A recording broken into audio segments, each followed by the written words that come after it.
Halo teman-teman, kembali lagi di Trik Talk, podcastnya Trik.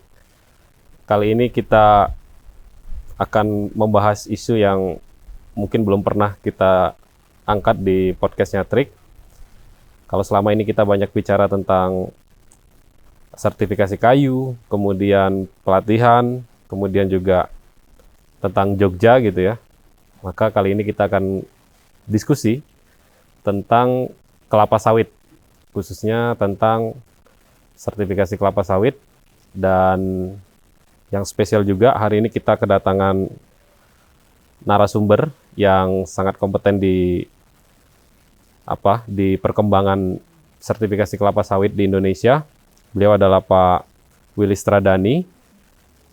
Selamat sore Pak. Selamat sore Mas. Apa kabar Pak? Baik, sehat. Pak Willy, sekarang apa nih Pak kegiatannya Pak?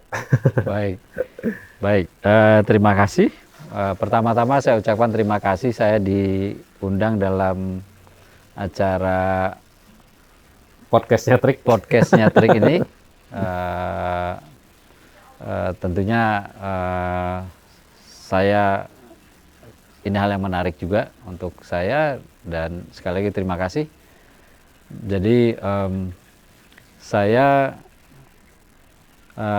sudah purna tugas dari Kemenko Perekonomian, terakhir sebagai Asisten Deputi Perkebunan Hortikultura, dan saya sudah purna tugas sejak September 2019. Jadi kira-kira sudah mau masuk tahun keempat itu ya. Kemudian selama 4 tahun saya menangani perkebunan, tentunya karena perkebunan juga di dalamnya ada sawit. Itu yang melatar belakangi saya sedikit mengetahui tentang perkembangan sawit.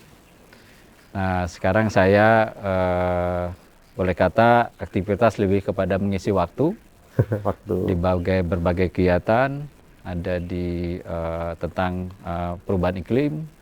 Juga saya masih mengikuti perkembangan sawit dan komoditi-komoditi perkebunan lainnya. Tapi mungkin yang relevan untuk kita sedikit perbincangkan sore ini adalah sawit, sebagai disampaikan oleh Mas Rian. Ya, sawit ini kan menarik ya Pak.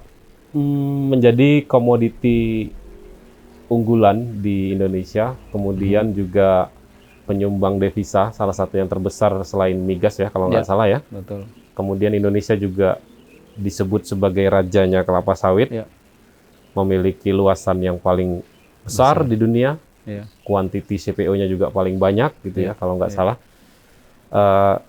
Kemudian kita juga memiliki skema sertifikasi yang mandatori. Indonesian Sustainable Palm Oil atau ISPO, sertifikasi perkebunan kelapa sawit berkelanjutan gitu. Boleh diceritakan Pak, apa yang melatar belakangi sebenarnya ISPO ini hadir? Tentunya kehadiran ISPO ini, Indonesian Sustainable Palm Oil atau sertifikat kelapa sawit berkelanjutan, seperti halnya dengan sertifikat produk-produk lainnya. Dan juga perlu kita garis bawahi, ketika kita bicara tentang komoditi kelapa sawit, betul yang disampaikan Mas Rian itu, kita sejak mungkin lebih dari 5 tahun terakhir, mungkin sekitar berawal tahun 2016-17, 2016-17 kita sudah mulai menjadi sebagai produsen kelapa sawit terbesar Indonesia dunia. Setelah kita menggeser Malaysia, karena waktu itu posisinya kita terbalik. Malaysia terbesar, kemudian kita kedua. Dan sejak 5-6 tahun terakhir kita sekarang berbalik, kita menjadi produsen terbesar. Nah, tentunya sertifikat ini sangat strategis perannya, karena dengan sertifikasi ini kita bisa memberikan jaminan bahwa produk kelapa sawit kita itu memang sesuai dengan sertifikat yang kita keluarkan atau skema sertifikasi yang kita keluarkan. Yang tentunya kita bicara sertifikasi adalah sustainability yang akan dikedepankan di situ. Tapi juga kita harus ingat bahwa ketika komoditi sawit, kita bicara komoditi sawit, juga ada sertifikasi lain, skema lain yang ada sudah lebih sukarela ya, yang sifatnya sukarela atau voluntary ya. Yaitu misalnya RSPO, kemudian juga tetangga kita punya MSPO Malaysia, kemudian ada ISCC dan berbagai lain sertifikat lainnya. Yang intinya sertifikat itu sebagai jaminan bahwa siapapun pelaku usaha di bidang sawit yang mendapat sertifikat itu, bahwa produknya dijamin sudah memenuhi kriteria-kriteria atau prinsip-prinsip kelestarian, sustainability. Itu intinya. Dan tentunya ini akan menjadi salah satu pertimbangan bagi pasar atau consumer ketika akan mengkonsumsi atau menggunakan produk sawit kita. Nah, tools market ya, sebagai salah satu market tools, alat pasar yang sebagai jaminan bahwa sawit kita dijamin dengan dihasilkan dari kegiatan yang lestari, sustainable gitu. Mengedepankan prinsip sustainability dalam proses mulai dari hulu, karena mulai dari untuk ISPO saat ini memang masih mengcover untuk kegiatan di on farm istilahnya atau kegiatan hulu. Bagaimana sampai CPO ya? Sampai CPO, sampai CPO, karena yang di cover di dalam sistem sertifikasi kelapa sawit berkelanjutannya adalah dari hulu, dari produk TBS sampai kepada CPO-nya. Artinya ISPO ini memang dibuat oleh pemerintah untuk melindungi pelaku usaha di Indonesia kelapa sawit agar ini bisa juga menjadi alat atau tools untuk mengakselerasi pasar dan menjamin bahwa produk CPO atau turunan dari kelapa sawit atau produk kelapa sawit yang dihasilkan oleh Indonesia ini berasal dari pengelolaan kelapa sawit yang bertanggung jawab dan berkelanjutan. Seperti itulah Pak ya. Ya, tapi sebenarnya tidak hanya jaminan untuk pasar, tapi jaminan untuk kita sendiri. Artinya apa? Kalau kita pemerintah mewajibkan atau memandatorikan semua pelaku usaha di bidang industri kelapa sawit yang harus ber-ISPO, itu juga memberikan sinyal bahwa kita ingin komoditi sawit kita ini memang betul berkelanjutan. Artinya kita ingin kita bisa menjadi produsen sawit. Bahkan kita ingin menjaga bahwa kita sebagai produsen sawit terbesar dunia. Artinya bukan hanya buat citra doang ya? Bukan hanya untuk memenuhi permintaan pasar, tapi juga untuk memenuhi bagaimana kita bisa menjadikan sawit kita ini bisa tetap eksis entah sampai kapan. Bisa jangka panjang gitu. Melalui pengelolaan kebun yang baik, macam-macam seperti itu ya. Oke. Menarik ya Pak. Memang sekarang kan trennya banyak ya. Hampir di semua komoditi kan ada skema-skema seperti itu ya. Namun memang yang menjadi concern di pemerintah salah satunya adalah komoditi kelapa sawit sehingga ini dimandatorikan ya, diwajibkan gitu. Nah, kalau kita bicara normatif regulasinya ya, ini kan ada Perpres 44 2020, kemudian ada Permentan 38 2020 sebagai turunannya, dan di situ ada klausul yang menyebutkan bahwa ISPO ini wajib diterapkan oleh semua pelaku usaha di 2025 gitu ya. Nah, ini kan tata waktunya mepet ya Pak. Apa Pak kendala yang sering dihadapi Pak? Baik dari regulator maupun yang mungkin paling banyak itu dirasakan kendala-kendalanya oleh pelaku usaha ya, baik itu petani maupun perusahaan-perusahaan kelapa sawit Pak. Kendalanya apa Pak? Baik, jadi saya sedikit agak mundur. Memang Perpres ISPO ini kami yang mengawali, kami yang menginisiasi di Kemenko Perekonomian. Saya selaku Asisten Deputi Perekonomian dan Hortikultura dengan arahan langsung dari Pak Menko waktu itu, Pak Darmin Nasution, dan juga tentunya lewat Deputi Pangan dan Pertanian, Bu Musdalifah. Jadi bagaimana kita dengan strengthen atau menguatkan regulasi yang tadinya berupa peraturan Menteri Pertanian nomor 11 2015 tentang sistem kelapa sawit berkelanjutan atau ISPO. Kemudian kami melihat bahwa pertama berbicara tentang industri kelapa sawit ini, kami melihat tidak hanya Kementerian Pertanian yang terlibat. Kalau kita lihat saja, kita ambil satu segmen kegiatan produksinya, kita ambil misalnya di hulu, di lahan, on farm. itu paling tidak sudah ada 3 kementerian terlibat di situ. Pastinya Kementerian Pertanian, dalam ini Dirjen Perkebunan, kemudian Kementerian Kehutanan yang sekarang menjadi Kementerian LHK, kemudian juga tidak kalah penting ada Kementerian BPN, Agraria, BPN. Itu minimal yang ada di situ. Kalau kita bisa kembangkan lagi, ada Kementerian Dalam Negeri dan sebagainya, BKPM dan lebih luas. Tapi yang saya boleh katakan di on farm tadi itu 3 kementerian itu.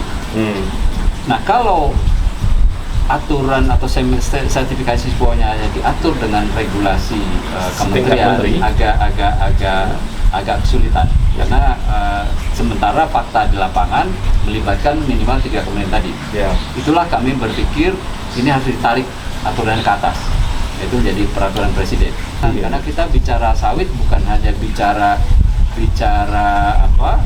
bagaimana kita memproduksi sawit dengan berkebunnya aja gitu ya, berkebunnya dan pengolahannya, tapi kita juga berpikir bagaimana ini pemasarannya, supaya produk sawit kita ini, apakah itu CPO maupun turunan-turunan yang boleh dikatakan yang sepanjang saya tahu hampir udah 100 lebih bentuk turunan dari sawit yang dipasarkan. Ini juga tentunya peran diplomasi di luar ini juga saya lakukan. Itulah yang melatar belakangi kami berpikir ini harus ditarik aturannya ke atas dulu, baru nanti setelah jadi Perpres itu kita bikin kamar-kamarnya, dan dari kamar-kamar akan lebih mudah mensinergikan kebijakan-kebijakannya, karena nanti dari Perpres ini akan kita turunkan menjadi peraturan-peraturan menteri sesuai dengan kewenangan masing-masing. Nah, kalau tidak ada alat, tidak ada mekanisme mengkoordinasikan ini bisa agak yang kita tidak harapkan terjadi kebijakan-kebijakan yang saling bersinggungan atau bahkan saling bertabrakan. Itulah makanya kita buat dalam bentuk Perpres dulu. Setelah Perpres baru nanti diturunkan ke dalam peraturan-peraturan menterinya sesuai dengan kewenangan dan kebijakannya masing-masing. Itu maka, dan di samping itu juga kenapa kami melihat ini perlu dikuatkan, di strengthen peraturan Menteri Pertanian yang sudah ada ini 11 2015 ini, di samping tadi bahwa ini melibatkan berbagai kementerian di sana. Juga kami melihat ada hal-hal yang pengalaman saya 4 tahun sebagai asisten deputi, bahwa kita akan melihat ada hal-hal yang harus dikatakan di-strengthen di dalam regulasinya maupun dalam implementasi mekanismenya, supaya keberterimaan ISPO ini lebih meningkat di pasar. Itu tadi dari ini Pak, dari perspektif orang dalam ya istilahnya, dari perspektif pemerintah ya Bapak selaku regulator. Ada kendala yang Bapak tangkap nggak dari obrolan-obrolan atau komunikasi dengan para pelaku usaha ISPO? Kita belum bisa apply ISPO nih karena seperti ini gitu. Kira-kira kendala apa? Secara prinsip, apa yang termasuk hal yang signifikan berubah di dalam regulasinya dari Permentan 11 2015 ini menjadi Perpres sebenarnya, walaupun naik, tapi substansi kan mirip-mirip saja. Artinya tidak merubah total apa yang ada di Permentan, tapi mengayakan atau kita katakan menguatkan. Itu adalah dengan mewajibkan semua pelaku usaha sawit itu wajib mempunyai sertifikasi ISPO. Jadi waktu yang kita tentukan adalah 2025. Karena Perpres 44 ini diterbitkan 2020. Waktu itu kita bahas karena memang ada kendala-kendala yang cukup serius harus kita tangani. Tapi bukan tidak bisa ditangani, bisa kita tangani, tapi kita perlu waktu. Itulah maka kita beri waktu 5 tahun. Jadi tidak ada lagi yang namanya pelaku usaha sawit yang terbagi menjadi 2, perusahaan sawit dan pekebun. Itu semua wajib melaksanakan, menerapkan sistem sertifikat kelapa sawit berkelanjutan atau ISPO di tahun 2025. Ya, karena kontribusinya juga signifikan ya Pak. Karena 42 ya angkanya memang bervariasi tapi semua rata-rata di angka di atas 40% lebih kelapa sawit kita itu dilakukan oleh pekebun, oleh petani sawit, dan angka ini cukup signifikan. Nah tentunya untuk bisa itu dilakukan kita juga harus meningkatkan kapasitas petani tadi. Nah salah satunya adalah dengan mewajibkan mereka bersertifikasi ISPO tadi, karena dengan mereka bersertifikasi ISPO tadi berarti mereka mengelola kebun sawit mereka sudah dengan prinsip-prinsip kelestarian, prinsip sustainability. Good agriculture practices. Practice-nya dijalankan. Bahkan waktu itu Pak Menteri kami, Pak Menko Perekonomian mengatakan kita harus dorong petani sawit ini menjadi petani corporate. Jadi bentuknya mereka petani sawit, bentuk usahanya, tapi cara berpikirnya, cara usahanya itu corporate. Itu yang selalu disampaikan oleh Pak Menko Darmin pada kami. Iya. Oke, menarik Pak. Karena memang komoditi sawit kan adalah komoditi perkebunan dan perkebunan kan identik dengan kegiatan industri ya. Mungkin berbeda dengan tanaman-tanaman semusim ya, yang sifatnya daurnya lebih pendek gitu ya. Saya akan masuk ke ini lagi Pak, ke hal yang berhubungan dengan trik misalnya ya. Karena trik ini kan adalah lembaga sertifikasi yang dalam tanda petik sebenarnya ibu kami atau orang tua kami itu adalah Komite Akreditasi Nasional gitu ya. Kemudian dalam beberapa tahun terakhir juga Pak Willy aktif membantu atau terlibat di dalam Komite Akreditasi Nasional sebagai tenaga ahli ya. Dalam perkembangannya ISPO ini kan penguatan ISPO itu salah satu poin yang menarik kita simak itu adalah dengan masuknya Komite Akreditasi Nasional di dalam skema besar ISPO gitu ya. Itu tertuang di dalam Perpres 44 tahun 2020 dan juga ada di dalam Permentan 38 tahun 2020. Kemudian KAN juga menindaklanjutinya dengan menerbitkan beberapa KAN-K gitu ya. Salah satunya KAN-K 08 tentang akreditasi. Boleh cerita nggak Pak? Apa yang melatar belakangi kenapa sih kok dibutuhkan ISPO ini masuk ke dalam skema akreditasi KAN? Kok nggak yang seperti yang dulu gitu? Yang dulu kan kita belum mengadopsi KAN ya, seperti itu Pak. Ya, tentunya kita tahu bahwa KAN ini satu lembaga pemerintah yang diberi otoritas untuk membuat akreditasi dan standarisasi ya. Dan tentunya juga kita tahu bahwa ISPO itu adalah juga boleh kata itu adalah standarisasi di bidang sawit berkelanjutan ya. Dan proses untuk menjadikan ISPO tadi ini sebagai standar sertifikat ya tentunya kita harus libatkan KAN di dalam hal ini, karena KAN inilah akan menyaring lembaga-lembaga sertifikasi atau LPK, lembaga penilaian kesesuaian, dan lembaga inilah yang akan melakukan operasionalisasi di lapangan untuk melihat atau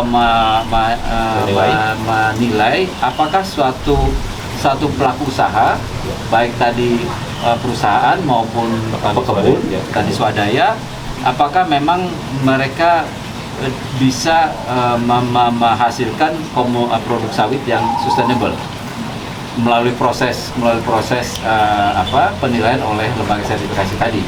Nah, lembaga sertifikasi tadi itu akan dinilai atau diakreditasi oleh KAN sebelum mereka bisa menjadi suatu lembaga sertifikasi. Ya, 2 poin Pak, sebelum nanti yang terakhir. Yang paling banyak ditanyakan ke kami ya, trik sebagai lembaga sertifikasi oleh pelaku usaha ya, baik itu petani, kemudian perusahaan-perusahaan, atau juga banyak teman-teman pendamping petani gitu ya, yang mensupport untuk melakukan pengenalan ISPO kepada petani gitu. Eh, Apa keuntungan, Pak? Manfaat ya, manfaat atau keuntungan ketika ya berispo?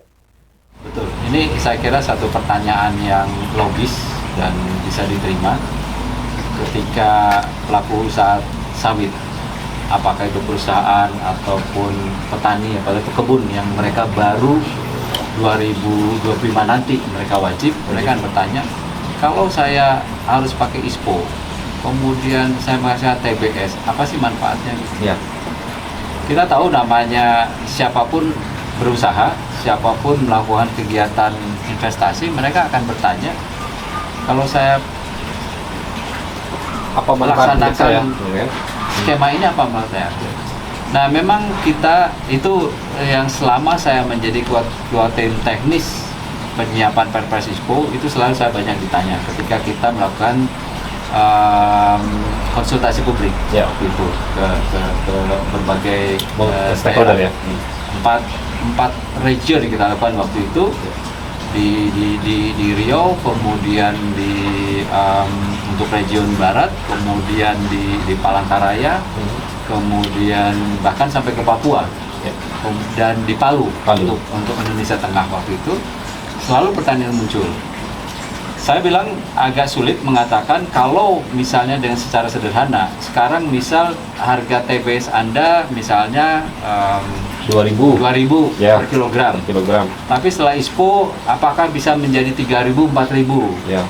Saya bilang mungkin tidak seperti itu menjawabnya. Saya bilang tapi bisa saya jawab bahwa dengan Anda menghasilkan TBS tanpa ISPO dibandingkan dengan ISPO, Ya. Anda tentunya akan mendapatkan semacam harga premium dari Ya. TBS-nya. Tapi saya bilang saya terus sulit untuk mengatakan berapa besarnya. Ya. Tapi itu Anda harus mendapatkan keuntungan dari situ. Dan kami akan mengatakan bahwa untuk menjadikan TBS dan CPO yang sudah berkelanjutan tadi, ada cost di situ yang harus dikeluarkan. Diinvestasikan ya. Nah, tentunya ini adalah suatu fairness. Kita juga meminta konsumen juga ikut berkontribusi di dalam mengatasi additional cost di saat memproduksi yang sustainable tadi. Nah, tentunya ini ada proses dan juga tentunya pemerintah akan melakukan pendekatan dengan waktu itu. Ya, saya tidak bicara sekarang sebagai pemerintah, tapi pada waktu itu saya bilang akan seperti itu. Pemerintah akan tunjukkan ke pasar global bahwa sawit yang diproduksi di Indonesia, si CPO dan turunan produksinya itu sudah memenuhi standar atau kriteria keberlanjutan. Dan kita akan minta consumer atau importir, negara importir juga ikut berkontribusi atau wajib karena akan dinikmati oleh mereka juga gitu. Itu yang bisa saya jawab waktu itu. Oke, saya pikir menarik ya Pak Willy. Rasanya kita masih tetap optimis dengan ISPO ke depan. Ditambah juga sebenarnya kalau ditanya manfaat langsung mungkin hari ini kita belum bisa menjawab apakah ada kenaikan harga atau premium price yang berlaku untuk produk yang sudah tersertifikasi ISPO atau belum gitu ya. Namun sebenarnya ISPO ini juga selain berusaha untuk meningkatkan harga, itu juga yang paling penting adalah keberterimaan pasar, bahwa sustainability itu akan menjamin bahwa pasar kita tuh ada terus di masa yang akan datang, ditambah dengan upaya peningkatan kapasitas produksi atau produktivitas kebun-kebun yang hari ini mungkin masih banyak, itu masih di bawah produktivitas normalnya ya Pak ya.